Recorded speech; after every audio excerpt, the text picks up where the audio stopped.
Hello, my dear. So today again we are going to start with a chapter called as microbes in human welfare. It's a chapter number 10 and let me tell you that आज ये chapter over हो जाएगा. And yes, आज आप जो topic पढ़ने जा रहे हो, it is something called as microbes as a biofertilizer. Let me start with a very important topic. What do you mean by fertilizer? Now, fertilizers are the type of chemical which increases the fertility of a soil and productivity of a crop. Basically इसका मतलब होता है fertiliser. अब fertiliser अलग अलग type के हो सकते हैं.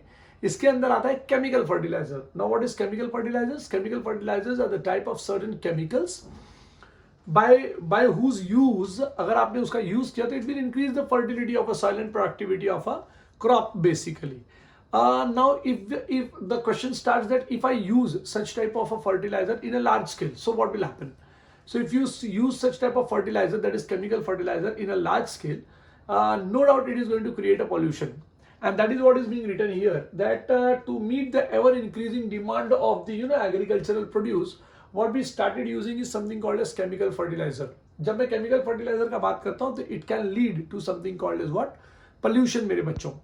सो ये केमिकल फर्टिलाइजर मुझे यूज करना चाहिए कि नहीं करना चाहिए? तो मेरा आंसर होगा मुझे नहीं यूज करना चाहिए. तो आप कहोगे कि सर लेकिन प्रोडक्शन तो मुझे बढ़ाना है, तो प्रोडक्शन जो है मैं क्रॉप प्लांट्स का कैसे बढ़ाऊंगा जब आप मुझे ये यूज करने नहीं देंगे? तो क्या इसके लिए कोई ऑल्टरनेटिव वे है? तो हम लोग उस ऑल्टरनेटिव वे का भी डिस्कशन यहाँ पे करेंगे. सो पहला पॉइंट ये कि अगर मैंने केमिकल फर्टिलाइजर यूज किया बहुत ज्यादा तो it leads to a problem, it leads to something called as pollution. So अगर ये पोल्यूशन होगा तो pollution will be something called as soil pollution. ठीक है, it could be a water pollution and it can also lead a problem in something called as ground water.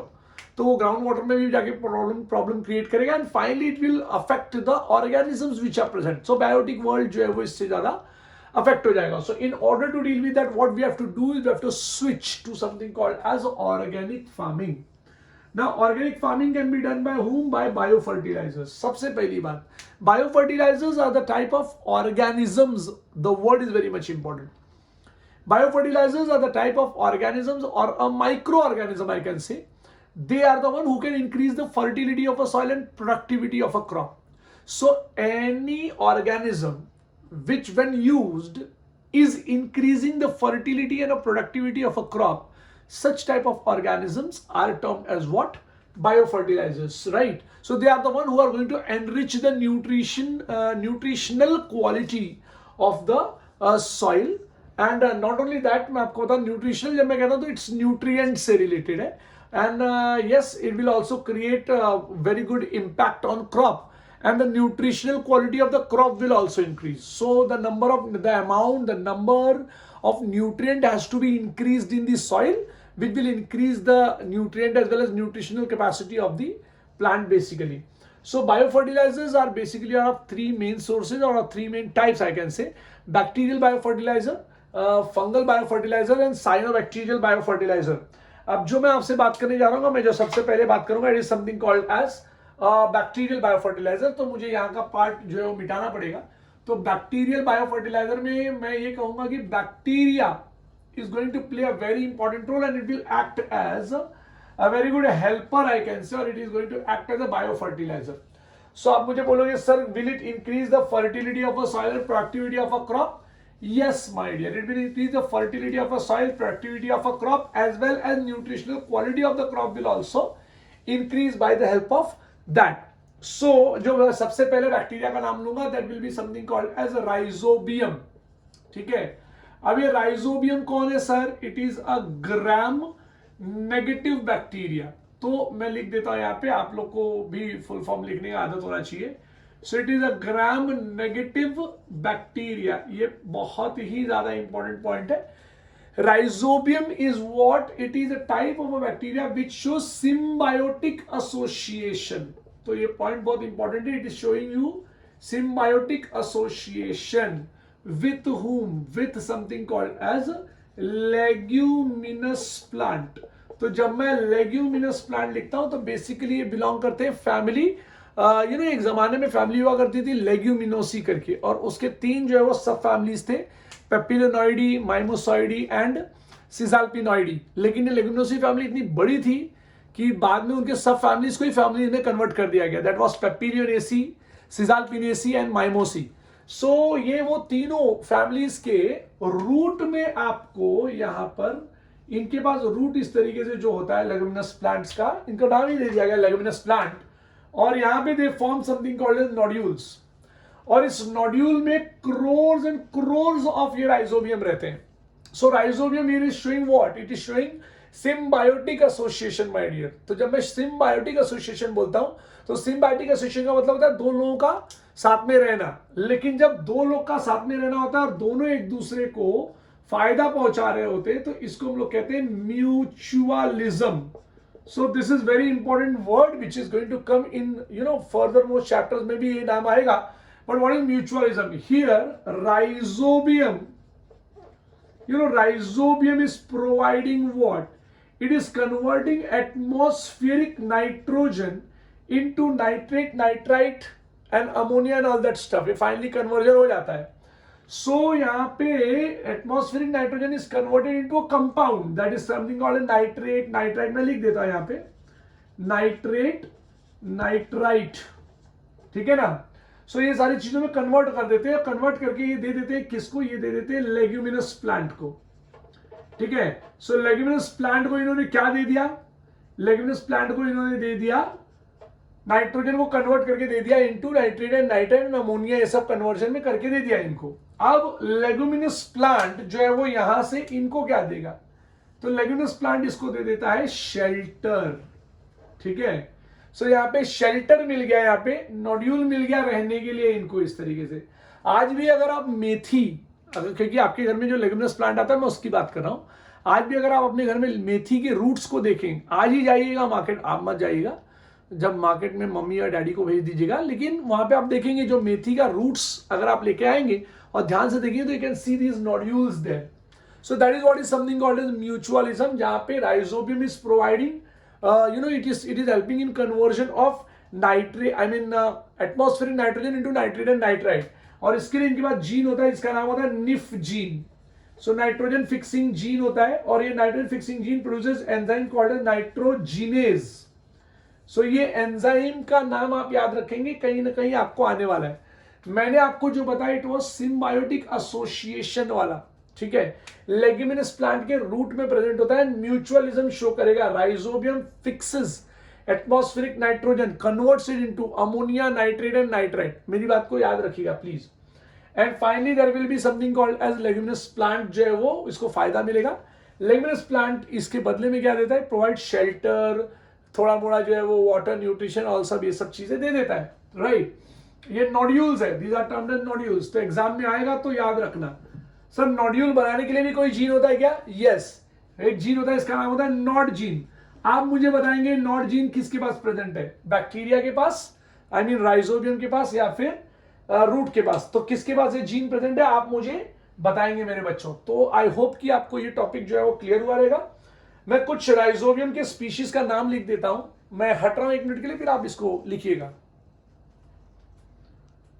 तो ये जो है वो मैं आपको नाम कुछ दे देता हूं, वो नाम बहुत ज्यादा इंपॉर्टेंट है. ठीक है. So what are the names, ये भी बहुत ज्यादा इंपॉर्टेंट है, तो वो नेम के बारे में जरा देख लेते हैं.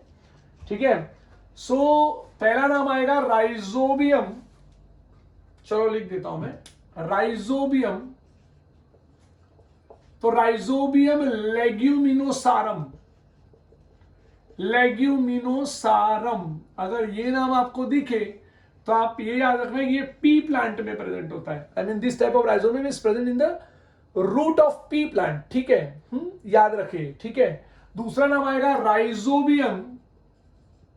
ठीक है ना. राइजोबियम फेजियोलाई. ठीक है. तो ये राइजोबियम लेग्यूमिनोसारम और राइजोबियम फेजियोलाई. अब आपके बुक में देखिए सब नाम नहीं दिया गया है, मैं मेरी तरफ से ही जो है वो आपको ये पॉइंट्स दे रहा हूं. Rhizobium phaseoli, it will be found in something called as what? Beans. ठीक है ना मेरे बच्चों. तो प्लीज ये याद रखना, राइजोबियम फेजियोलाई, राइजोबियम लेग्यूमिनोसारम. तो ये दो नाम आपको याद रखना है मेरे बच्चों. तो आई होप कि आपको ये समझ में आएगा. हाँ, एक और पॉइंट बताना चाहूंगा कि मैंने जो अभी आपको जो नाम बताया इट वाज सिम्बायोटिक एसोसिएशन, लेकिन यहाँ पे फ्री लिविंग भी होते हैं. So free living bacterias which help in fixation of nitrogen is कौन? तो पहला नाम आएगा azospirillum. Spirillum, it's very important name, azospirillum, और दूसरा नाम आएगा अजोटोबैक्टर. तो these are the type of bacterias, azotobacter. So these are the type of bacteria who never ever take part in what? Who never ever take part in symbiotic association. They live in soil and atmosphere. They will directly convert atmospheric nitrogen into nitrate and nitrite and ammonia, and they will be filling it in the atmosphere. तो ये बहुत अच्छा मदद करते हैं यहाँ पर ये. तो प्लीज आप इस बात को याद रखिएगा, भूलिएगा मत, ये बहुत इंपॉर्टेंट फैक्ट है. दूसरा खास बात हम बात करेंगे फंगाई के बारे में. सो मैं जरा इसको रब करूंगा, जरा प्लीज 1 मिनट आप देख लीजिए, कॉपी कर लीजिए, मैं हटता हूं 1 मिनट के लिए.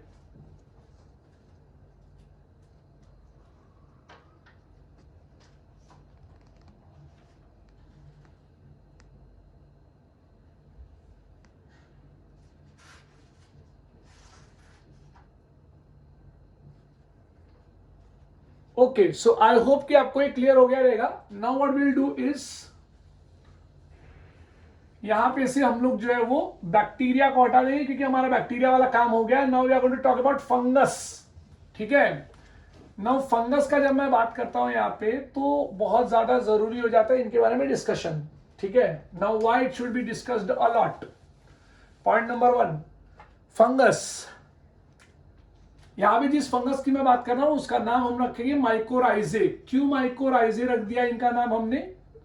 द रीजन इज व्हाट, क्योंकि माइकोराइजे, माइको का मतलब होता है फंगस, एंड राइजे का मतलब होता है root.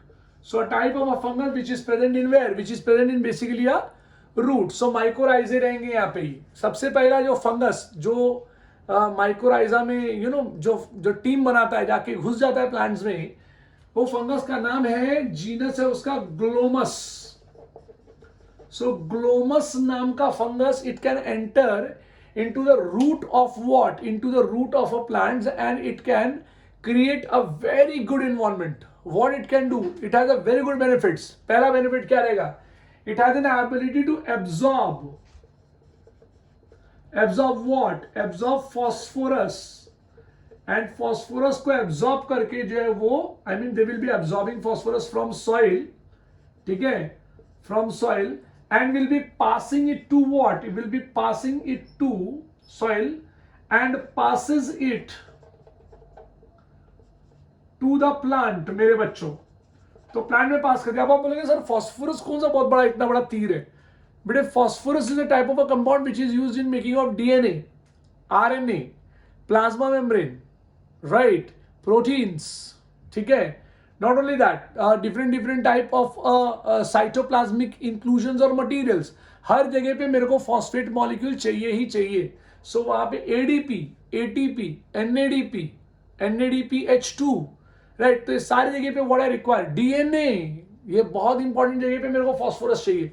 So phosphorus plays very important role. Not only that, ये होने की वजह से क्या हो जाता है मालूम है क्या, कि फंगस होने की वजह से प्लांट को फायदा हो जाता है कि it becomes a resistance. The plant become resistance to what? To different type of root borne pathogens. तो root borne pathogens नहीं आएंगे. ठीक है ना, फंगस के होने की वजह से रूट बॉर्न पैथोजेंस वहां नहीं आएंगे, चाहे कुछ भी हो जाए. टॉलरेंस टू सैलिनिटी, ये बहुत इंपॉर्टेंट पॉइंट है. सो ये क्या हो गया यहाँ पे, टॉलरेंस कर लेंगे. किसको टॉलरेट करेंगे भाई? टॉलरेट करेंगे सैलिनिटी को. तो टॉलरेंस टू सैलिनिटी, ज्यादा सलाइन कंडीशन होगा तो भी इनको कुछ फर्क नहीं पड़ता. ये दूसरा जबरदस्त पॉइंट है. तीसरा पॉइंट है टॉलरेंस टू, ये लिखते जाना, अपने दिमाग में बसाते चले जाना कि tolerance to what? Tolerance to drought. अगर कम पानी हुआ इस दुनिया में मतलब इनके सॉइल में, तो भी ये प्लांट उगेगा. तो ये overall there will be an increase in the growth of a plant. Please याद रखना, इसको बोलते हैं माइकोराइजे. माइको माने फंगस, राइजे माने root. So a type of a fungus which is affecting what? Which is affecting something called as root. अब दो टाइप के फंगस यहां पर मैंने देखे हैं और मैं आपको बताना चाहता हूं. माइकोराइजे में भी आपको मिलेगा दो टाइप का mycorrhizae, endomycorrhizae and ectomycorrhizae. Now what do you mean by endomycorrhizae? When the infection is in the cortex, cortical region of a root. आप रूट का सेक्शन देखिए, रूट के सेक्शन को कट करेंगे तो पहला लेयर होता है एपिब्लेमा या एपिडर्मिस, उसके अंदर का लेयर होता है कॉर्टेक्स। तो अगर कॉर्टिकल लेयर में फंगस ने एंट्री कर लिया है, कॉर्टिकल लेयर में अगर फंगस ने एंट्री कर लिया है मेरे बच्चों, तो आप प्लीज याद रखो इट इज एंडोमाइकोराइजे। और अगर माइकोराइजे ने एपिडर्मल लेयर तक ही इंफेक्शन दिखाया है तो it is something called as ectomycorrhizae. अभी आपकी बुक में नहीं है बट आपको इस बात को याद रखना पड़ेगा मेरे बच्चों, ठीक है। अभी जो दूसरा बात हम लोग करने जा रहे हैं, it is something called as what, cyanobacteria my dear. Now what do you mean by the word cyanobacteria, क्या है ये साइनोबैक्टीरिया? चलो डिस्कशन कर लेते हैं, इसको रब करना पड़ेगा। तो माइकोराइजे का आपको फायदा मिल गया। ग्लोमस का नाम याद रखना, Glomus is a species of fungus, नहीं तो पता चला Glomus is a species of plant लिख के आओ गया, तो ऐसा नहीं चलेगा, ठीक है। नॉट ओनली दिस, अभी साइनोबैक्टीरिया का अगर मैं डिस्कशन करूं, पहला point, cyanobacteria belongs to what, kingdom monera. ये पॉइंट आपको याद रखना पड़ेगा। तो किंगडम मोनेरा में कौन रहता है? मैं रहता हूं? नहीं, किंगडम मोनेरा में कौन मिलेगा आपको? साइनोबैक्टीरिया मिलेगा। ये पॉइंट पहला याद रखना है। साइनोबैक्टीरिया का एग्जाम्पल क्या है? इफ एनीबडी आस्क्स यू, पहला पॉइंट बोलना है, इसका एग्जाम्पल है नॉस्टॉक और दूसरा एग्जाम्पल है अन्ना बेन्ना। सर इनका काम क्या होता है? बाकायदा बताऊंगा, जरा देखना। चाहे नॉस्टॉक हो चाहे अन्ना बेन्ना हो, ये ऐसे रहते हैं, ठीक है। और इनके बीच का एक सेल बहुत बड़ा सा होता है ऐसा, और इस सेल के अंदर ऐसा स्ट्रक्चर होता है। इस पूरे सेल को ही कहा जाता है हेटेरोसिस्ट। प्लीज याद रखना, it's very important, which the word I told, it is heterocyst मेरे बच्चों। This is a cell and it has an ability to convert atmospheric nitrogen into nitrate and nitrite. So atmospheric nitrogen is fixed into what? Nitrate and nitrite और ammonia. तो यहाँ पे fixing of atmospheric nitrogen होता है, याद रखो। So fixation या fixing atmospheric nitrogen यहाँ पर दिखेगा आपको, ये पहला बात। चाहे वो नॉस्टॉक हो चाहे वो अन्ना बेन्ना हो। हाँ, अन्ना बेन्ना का ये पॉइंट है कि अन्ना बेन्ना शोज सिम्बायोटिक एसोसिएशन, ये भी मैं बाद में आपको कुछ देर में बताऊंगा। So anabaena shows symbiotic association and nostoc is free living in nature. अभी ऐसे बहुत सारे लोग आएंगे लेकिन आपको याद तो रखना ही पड़ेगा। तो cyanobacteria is what? It is autotrophic microbe. सबसे पहला पॉइंट तो ये, यस चलो sir, it is autotrophic microbes, ये सबसे पहला बात मैं बताऊंगा। See they are increasing the fertility of soil और increasing the productivity of a crop. दो में से कुछ एक तो कर ही रहे हैं, समझ में आया? अभी पहला पॉइंट मैंने क्या बताया मेरे बच्चों, जरा आप लोग ध्यान से सुनो कि दे आर व्हाट सर? तो दे आर ऑटोट्रॉफिक माइक्रोब। चलो पहला पॉइंट हो गया। बेसिकली कहां कहां डिस्ट्रीब्यूटेड है सर? तो ये दो जगह डिस्ट्रीब्यूटेड है, एक एक्वाटिक रीजन में और दूसरा ये टेरेस्ट्रियल रीजन में भी आपको मिल जाएंगे। ये दोनों जगह मिल जाएंगे, ठीक है। They have a great ability to fix what sir? They have a great ability to fix atmospheric nitrogen my dear. Example क्या क्या है सर? अभी क्वेश्चन बहुत ही इंपॉर्टेंट है। नॉस्टॉक मैंने पहला बता दिया है, दूसरा मैंने अन्ना बेन्ना बता दिया है, तीसरा भी एग्जांपल बताता हूं, ऑसिलोटोरिया। प्लीज याद रखना, इट इज नेम्ड एज ऑसिलोटोरिया। इसका भी एक आदत है ब्लू ग्रीन, मतलब इन सब का ये ब्लू ग्रीन एल्गे के नाम से जाने जाते हैं, तो हम इनका एक और नाम रख देंगे। चलो, cyanobacteria also termed as what? Blue green algae. Algae से इनका कोई भी रिलेशन नहीं है। मैं आपको बता दूं, they are moneran, means they are prokaryote. Please याद रखना, they are prokaryote and algae are eukaryotes. तो कंफ्यूजन नहीं चाहिए, कोई भी कंफ्यूजन होगा मुझसे पूछना है आपको। प्रोकैरियोट एंड यूकैरियोट क्या है? तो algae normally they are basically eukaryote और ये जो है दे आर प्रोकैरियोट। इनके न्यूक्लियस वेल डेवलप्ड नहीं होते हैं, बट इनका एक खास बात ये कि अगर ये ब्लू ग्रीन एल्गे को अगर आपने ऑर्गेनिक मैटर, प्लीज आप याद रखिए, इनके ऑर्गेनिक मैटर को आपने सॉइल में डाला, 1 किलो 2 किलो लाके फील्ड में डाल दिया अपने आप, they will divide and they will become in large number. और एक बार ये सॉइल में गिर गए, याद रखना, they will increase the fertility of a soil. मेरा बात याद रखना, because if you put nostoc ना मेरे बच्चों, नॉस्टॉक आपको ऐसे पैकेट्स में मिलते हैं बहुत सारे, और ये नॉस्टॉक के अंदर हेटेरोसिस्ट रहेगा ऐसा।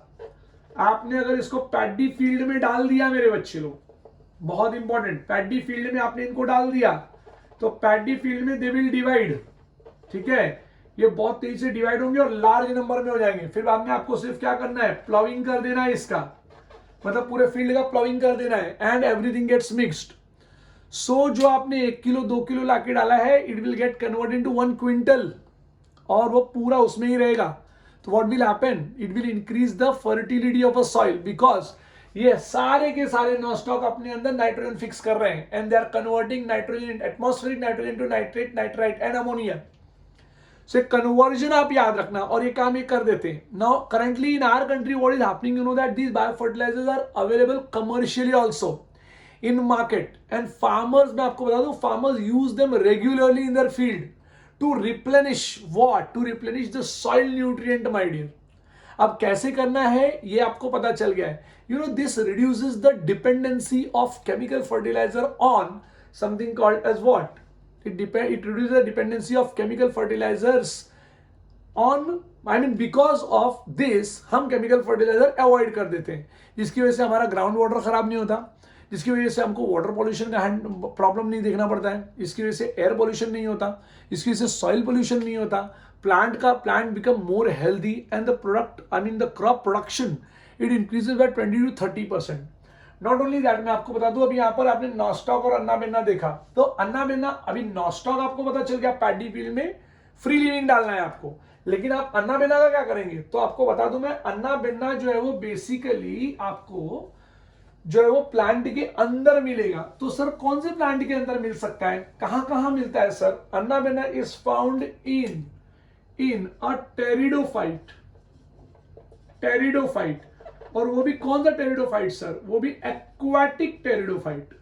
सर तो आप जानते हैं एक्वाटिक टेरिडोफाइट, हाँ एक्वाटिक टेरिडोफाइट का नाम क्या है सर, उसका नाम ही है azolla pinnata, it's a name of a pteridophyte. ये एक्वाटिक प्लांट होता है, ये सबमर्ज नहीं होता, ये ऊपर ही ऊपर फ्लोट होता है, तो इट इज अजोला पिन्नाटा, या एक और नाम है इसका अजोला एक्वाटिका, ठीक है ना। तो ये अजोला एक्वाटिका या अजोला पिन्नाटा के नाम से ये टेरिडोफाइट, इनके लीफ के, प्लीज मेरे बच्चों याद रखो, इनके लीफ के कैविटीज में प्रेजेंट होते हैं ये anabaena. So anabaena is present where, कोई पूछेगा नीट वाला पॉइंट है कि they are present in the leaf of azolla pinnata और azolla aquatica and they are the one who are basically present in the cavity of their leaf, floating leaf जो होती है उनके अंदर होता है ये, and they show symbiotic association, मतलब दे शो म्यूचुअलिज्म, ठीक है। नॉट ओनली दैट, ये अन्ना बेन्ना वाला टॉपिक होने के बाद there is something called nostoc, तो नॉस्टॉक तो फ्री लिविंग है, आप जानते ही हैं। हाँ, अब आपने अपने बुक में किधर पढ़ा है ये बहुत ज्यादा इंपॉर्टेंट है, तो ये आपने अपने बुक में पढ़ा होगा चैप्टर नंबर तो आप जानते होंगे, प्लांट किंगडम जिसका नाम है, तो प्लांट किंगडम में साइकस का डिस्क्रिप्शन हुआ रहेगा मेरे बच्चों आपके साथ, राइट। तो anabaena is found in a cycas also, cycas नाम का जिम्नोस्पर्म, तो उसके रूट में इट इज प्रोड्यूस, तो रूट में जब रहता है ना तो उसके रूट को, उसका रूट आधा टेढ़ा हो जाता है ऐसा। सो इस टाइप के रूट को क्या बोलते हैं, याद है क्या, चलो मेरे कमेंट बॉक्स में डाल देना ये पॉइंट, ये आंसर डालना कि इसके रूट को क्या बोलते हैं। ऐसा मेरा क्वेश्चन ये है कि the root of a cycas is affected by anabaena and the structure of a root, it gets entangled. Such type of root is termed as what? Okay my dear, तो इसी के साथ ही जो है वो entirely ये पूरा bio fertiliser खत्म होता है मेरे बच्चों। Now we'll be starting with another brand new chapter in the next module. Thank you to all of you all my dear, have a good day.